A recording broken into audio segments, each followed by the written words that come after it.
गरुड़ पुराण में बताया गया है कि मृत्यु के बाद आत्मा को उसके कर्मों के हिसाब से दूसरा जन्म मिलता है। जो लोग मृत्यु के समय भी महिलाओं के बारे में ही सोचते रहते हैं, उनका अगला जन्म स्त्री योनि में होता है। इतना ही नहीं, यदि कोई पुरुष मनुष्य जीवन में स्त्रियों को सताता है या परेशान करता है, तो वो भी अगले जन्म में स्त्री बनता है। गरुड़ पुराण में मनुष्य के जन्म और मृत्यु के बारे में विस्तार से बताया गया है। गरुड़ पुराण में बताया गया है कि मृत्यु ही काल अर्थात समय है, और जब मृत्यु का समय निकट आता है तो जीवात्मा से प्राण और देह का वियोग हो जाता है।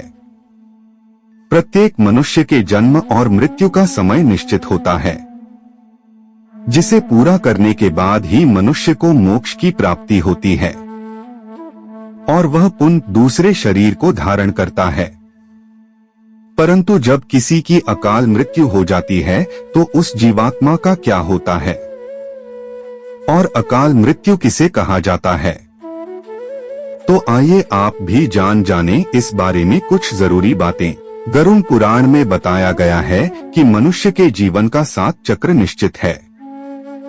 अगर कोई मनुष्य इस चक्र को पूरा नहीं करता है, अर्थात अकाल मृत्यु को प्राप्त हो जाता है, उसे मृत्यु के बाद भी कई प्रकार के कष्ट भोगने पड़ते हैं।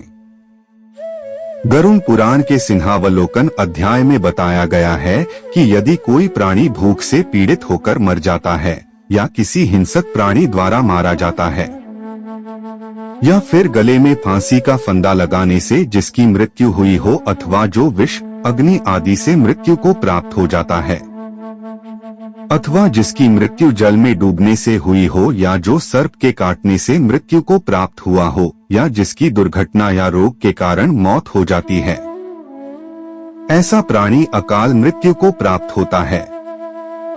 इसके साथ ही गरुड़ पुराण में आत्महत्या को सबसे निंदनीय और घृणित अकाल मृत्यु बताया गया है।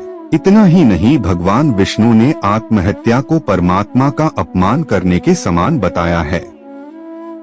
साथ ही गरुड़ पुराण में बताया है कि जिस मनुष्य अथवा प्राणी की मृत्यु प्राकृतिक होती है, वह 3, 10, 13 अथवा 40 दिन में दूसरा शरीर प्राप्त कर लेता है। किंतु जो व्यक्ति आत्महत्या जैसा घृणित अपराध करता है, उस प्राणी की जीवात्मा पृथ्वी लोक पर तब तक भटकती रहती है जब तक वह प्रकृति के द्वारा निर्धारित अपने जीवन चक्र को पूरा नहीं कर लेता है।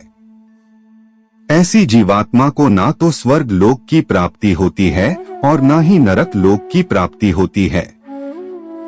जीवात्मा की इस अवस्था को अक्ति कहा जाता है।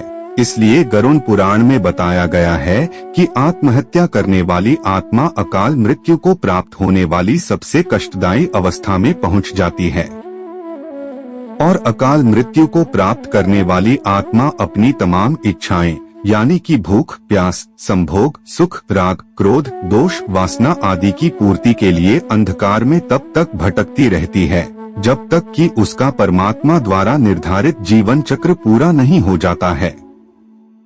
अब सवाल उठता है कि किसी भी प्राणी की अकाल मृत्यु क्यों होती है।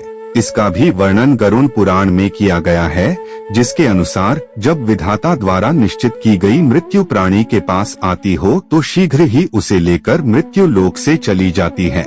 प्राचीन काल से ही वेद का यह कथन है कि मनुष्य 100 वर्ष तक जीवित रहता है, किंतु जो व्यक्ति निंदित कर्म करता है वह शीघ्र ही भ्रष्ट हो जाता है। जो व्यक्ति वेदों का ज्ञान न होने के कारण वंश परंपरा और सदाचार का पालन नहीं करता है, और जो आलस्यवश कर्म का परित्याग कर देता है, और जो सदैव त्याज्य कर्म को सम्मान देता है, और जो जिस किसी घर में भोजन कर लेता है, और जो पर स्त्री में अनुरक्त रहता है, इसी प्रकार के अन्य महादोषों से मनुष्य की आयु क्षीण हो जाती है। श्रद्धाहीन, अपवित्र, नास्तिक, मंगल का परित्याग करने वाले, द्रोही, असत्यवादी ब्राह्मण की मृत्यु अकाल में ही यमलोक ले जाती है। प्रजा की रक्षा न करने वाला, धर्माचरण से हीन, क्रूर, व्यसनी, मूर्ख, वेदानुशासन से पृथक और प्रजापीड़क क्षत्रिय को यम का शासन प्राप्त होता है। ऐसे दोषी ब्राह्मण और क्षत्रिय मृत्यु के वशीभूत हो जाते हैं और यम यातना को प्राप्त करते हैं। जो अपने कर्मों का परित्याग तथा जितने मुख्य आचरण हैं उनका परित्याग करता है और दूसरों के कर्म में निवृत्त रहता है, वह निश्चित ही अकाल मृत्यु को प्राप्त होता है। और जो शूद्र द्विज सेवा के बिना अन्य कर्म करता है वह भी निश्चित समय से पहले यमलोक जाता है। शास्त्रों के अनुसार जिनके परिजनों की अकाल मृत्यु हुई है उन्हें चतुर्दशिकाएं, और जिन लोगों को अपने परिजनों की मृत्यु की तिथि याद न हो उन्हें अमावस्या के दिन श्राद्ध करने पर पितर प्रसन्न होते हैं।